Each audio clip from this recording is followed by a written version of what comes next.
Saya mau cerita, jadi baru-baru ini saya baru aja meeting dengan salah satu perusahaan saya bernama KBM Apps tepatnya ya. Bagaimana ini perusahaan kita bangun beberapa tahun yang lalu, tepatnya 2 tahun yang lalu, bisa pengen jadi sebuah wadah komunitas orang-orang yang suka baca dan nulis tertuang di sana semuanya. Alhamdulillah banyak banget respon yang positif, terutama dari para penulis yang sekarang ibaratnya mereka sudah mendapatkan bahkan sebulannya puluhan juta rupiah setiap bulan ya. Ada yang total akumulasi nyampe di angka 500 juta by the way ya.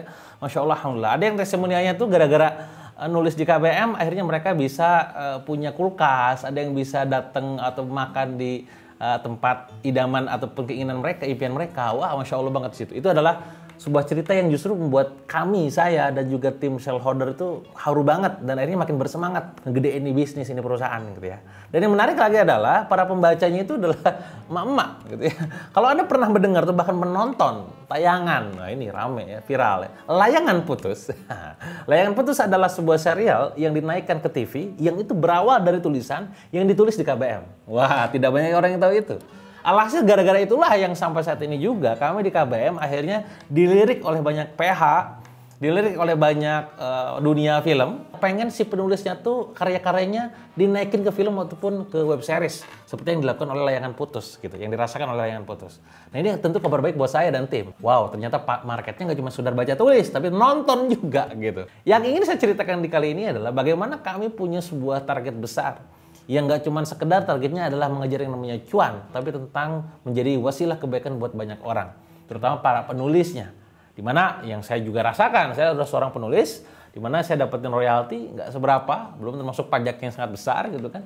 Nah alhamdulillahnya nih lewat KBM ini orang-orang yang di Indonesia yang hobinya nulis dapetin cuan banyak. Maka buat Anda yang belum tahu KBM itu apa, silakan nanti searching aja di Google ataupun di Android Anda, KBM Apps, nanti silakan download dan nulis di situ ya. Poin yang ingin saya ceritakan di sini untuk jadi pelajaran buat Anda adalah, sampai suatu titik, kami ngobrol semuanya, kami memikirkan apakah kita ini butuh duit atau tidak. Wah, bahasanya. Maksudnya adalah butuh duit investment atau tidak. Karena ketika kami melihat traction kami, alhamdulillah positif growth. Sampai suatu ketika saya ngobrol dengan kawan-kawan saya yang para investor dan juga dari VC, kalian sebenarnya nggak butuh duit, gitu. Karena kalian udah profit. Wah, gaya ya. Jadi kita ini adalah startup bisnis yang memang kita bangun dengan gaya konvensional, di mana profitability kita jaga. Alhasil alhamdulillah dalam setahun kita profit margin lumayan juga dan profitnya juga lumayan besar angkanya. Itu kita bisa bagikan sesama shareholder kami gitu ya. Tapi di tahun ketiga, kami udah mulai berpikir nih, kita nggak mungkin begini terus. Karena kalau segini terus ya bisa kehitung pertumbuhannya. Maka wajar juga akhirnya nantinya gitu ya, kita pun akhirnya menerima yang namanya investment. Entah itu dari personal, entah itu dari VC, entah itu dari CVC, entah dari FCF, entah itu dari ECF. Wah ini apa nih? Entah itu yang namanya dari IPO gitu kan. Nah intinya adalah kami butuh uang. Wah titik. Sampai akhirnya kita uangnya dari mana? Gitu. Nah ini kita obrolin. Poin itu yang ingin saya sampaikan ke teman-teman semua. Sampai seperti pertimbangannya adalah kami butuh growth kenceng. Karena kalau misalkan begini doang organik nih, lama. Nah ada satu dashboard yang akhirnya kita buka, ternyata kita punya pertumbuhan sangat cepat gitu ya. Profit juga lumayan besar. Tapi saya bilang ke BOD, saya bilang ke tim, kalau misalkan ini kita pengen cepatnya super cepat, bagian profitability sudah di-lossin gitu kan. Maka saya bilang ke mereka bahwa yuk kita growth sekenceng mungkin dengan terima namanya dana investasi dari luar. Apa pelajaran buat teman-teman semua yang sekarang mungkin lagi bangun startup, yang lagi bangun bisnis sekarang semua? Menurut Anda nih, kalau saya nanya nih, mana yang lebih penting, profit atau omset?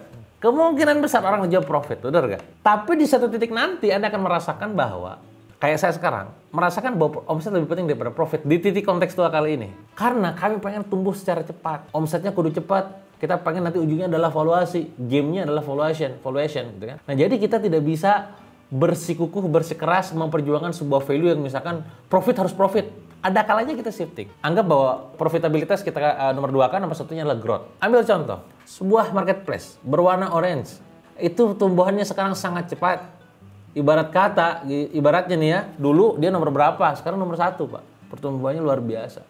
Dulu menggunakan gratis ongkir, orang mengatakan bahwa itu gila, itu mana untung gitu. Tapi sekarang jadi nomor 1. Karena itulah teknik akuisisinya. Atau ekspedisi berwarna merah. Ya. Bagaimana mereka sangat cepat pertumbuhannya. Bisa mengalahkan dalam tanda kutip kecepatan akuisisinya tuh dibandingkan ekspedisi yang lain. Karena cara mainnya adalah cara main yang sangat cepat gitu. Pertama pelajarannya adalah ada kalanya revenue lebih penting daripada profit. Ada kalanya growth lebih penting daripada profitabilitas. Yang kedua pelajaran yang penting lagi adalah apa? Tentang kebutuhan investment. Uang hanya sekedar alat, api saja. Ya, yang ibaratnya itu kadang kita butuhkan, kadang kita tidak. Jangan terlalu muluk-muluk, misalkan punya idealisme, gue gak butuh uang. Ya ada kalanya kalau memang butuh cepat, goalnya supaya tercapai, ya silakan terima saja uangnya gitu. Nanti ngobrol. Ya deal-dealan di situ supaya value ini jangan sampai tergores, hilang dan segala macam. Jadi yang kedua adalah idealisme tentang uang. Tentu ini akan sangat bertentangan dengan ada yang sifatnya tuh ya, gue tetaplah harus misalkan nggak boleh ada masuk. Apalagi punya pengalaman temennya mungkin, kayak saya punya pengalaman temen yang dulu awalnya diinjek investor, lama-lama jadi diinjek-injek gitu ya. Karena ditagih terus gitu kan. Nah ini jangan sampai terjadi seperti itu. Jadi idealisme tentang uang Anda perlu redakan-dorkan, karena ada kalanya Anda butuh uang di luar untuk kecepatan. Ketiga, visi yang lebih besar. Apa itu? Bukan tentang Andanya, tapi tentang kemaslahatan banyak orang. Bagaimana kami melihat bahwa dulu kami pernah gagal di startup tech sebelumnya, ya. Tapi alhamdulillah karena visi kami besar, akhirnya membuat kami semua ini berkumpul kembali dan membuat sesuatu yang lebih besar lagi. Dan alhamdulillah sekarang makin bertumbuh, makin besar. Dengan update terakhir kali kemarin bulan Februari awal itu adalah di angka 800.000 downloader dengan aktif usernya juga luar biasa besar. Nah, maka kalau Anda sekarang bisnis, Anda sekarang katakanlah punya usaha, visi Anda apa? Pengen nolong siapa? Pengen nolong siapa untuk jadi kayak gimana? Pengen nolong siapa untuk jadi terbebas dari apa? Itu harus ada. Sama seperti kami dalam melakukan sekarang bisnis ini gitu. Inilah yang membuat kita akhirnya terus gerak tiap hari, meeting, closing, deal gitu kan. Goalnya apa? Agar visi ini bisa tercapai. Poin itu menjadi alasan penting kenapa akhirnya kita ini bersemangat tiap hari untuk ngedein bisnisnya gitu loh. Nah sekarang sekali lagi pelajaran penting buat Anda, silakan Anda catat tuh. Jangan sampai juga nanti pas kejadian sama Anda malah bingung. Semoga cerita saya ini, ya unek-unek saya ini yang saya bagikan ke kalian semua bisa jadi pelajaran pada saat menjalani bisnis, gitu ya. Idealisme memang penting teman-teman semua. Tapi baik lagi kalau visi besar itu tergores gara-gara idealisme, mana yang lebih penting, gitu ya. Semoga bermanfaat buat kawan-kawan semua.